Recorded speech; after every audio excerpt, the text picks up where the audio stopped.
And I am going to focus on a relatively narrow topic, but it's very intertwined with what we're seeing. And actually, if you'll indulge me very briefly on a personal note, it's kind of ironic. I was greeted when I came in here by the Daily Cal photographer who took my freshman seminar on photography. And the reason that's so relevant is that's what brought me, believe it or not, to my concern about intercollegiate athletics.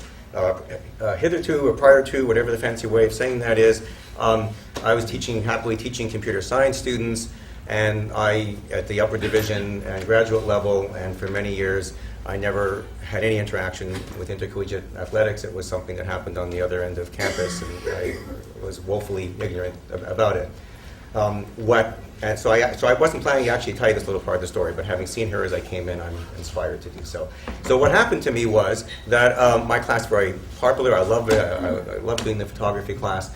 And I found that the class would be filled up, and the waiting list would be filled up very quickly in telebears.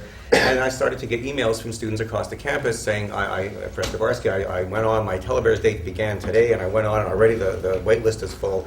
What's happening with that? And only because of that, I learned something that almost every colleague to whom I've asked this question was also woefully ignorant, which is that the student athletes get an earlier telebears date than the rest of the students. Now, how many of you knew that before? Wow, you see, you guys are so much more savvy than us faculty. Go figure, I didn't know. We don't know that over there in the other side of the north part of campus. We didn't know. I know, and no one told me. I don't know where that's written down. No one told me, so it's true. So I thought that seems kind of odd, and I've learned, in fact, that just to tell you some more things about that aspect of things, even though it's supposed to be about the money, but we have a program on campus, some of you may know, the University and Region Scholars. I work with that program a bit, and I've met these students, wonderful, bright students. It's just a pleasure to interact with them.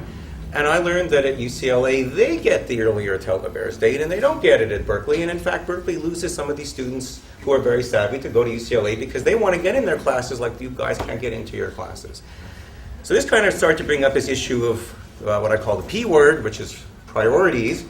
Started wondering about the priorities, and I started looking around. And the more I looked around, the more I was kind of surprised at how naive I was. And so let me ask you a few more things. You guys are way more savvy than I am, and I actually am here tonight not only to tell you a few things that I've learned, but to learn from you.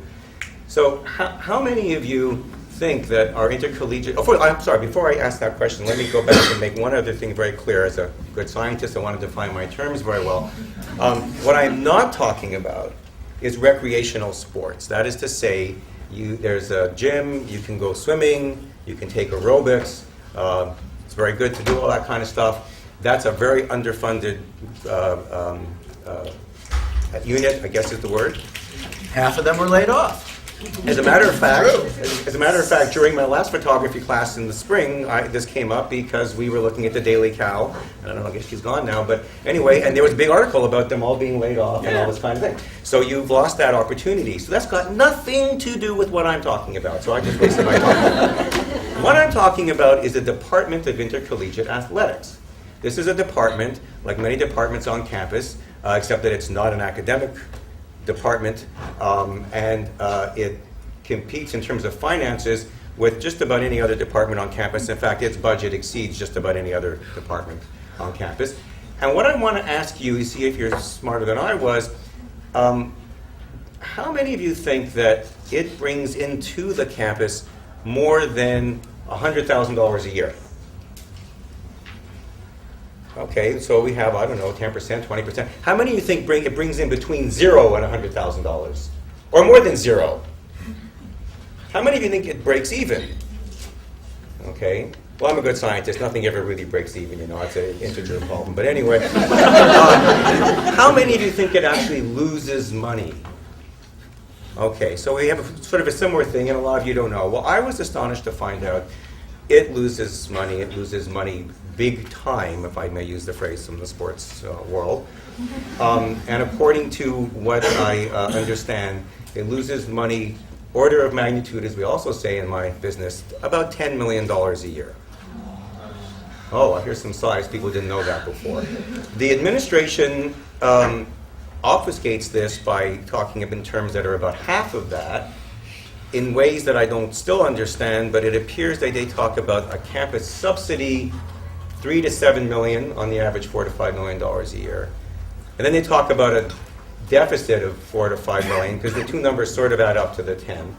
And I want to be very careful, because I have all kinds of facts and figures with me. I'm not really going by that. So if I've said something that's incorrect, I apologize, and please, you can talk to me about it. I'm going mostly by my memory. But to give you the rough idea, the other aspect of this, for those of you who are taking statistics, there's some standard deviation. It's not the same from year to year. So I'm talking grossly. But I mean, I can tell you we're talking $50 million over 5 years, and so you can divide by 10. And many people can probably accomplish that task without a calculator.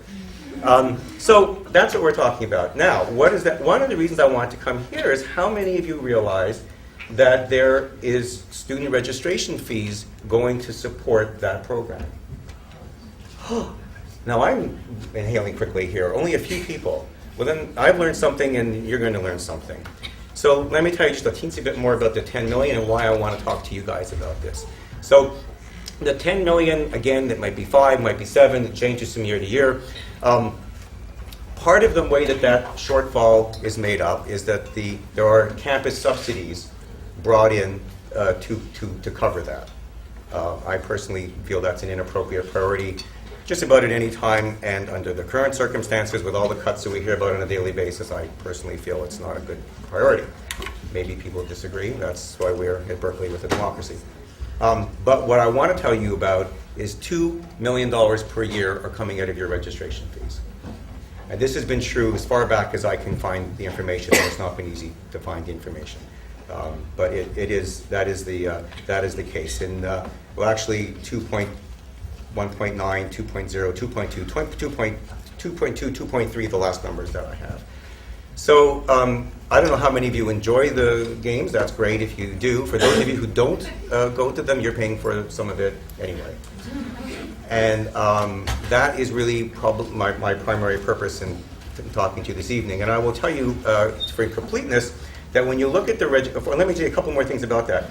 If you look at the registration fees, and I have them, there are approximately 30 line items contained on that list. The number one item is the University Health Service.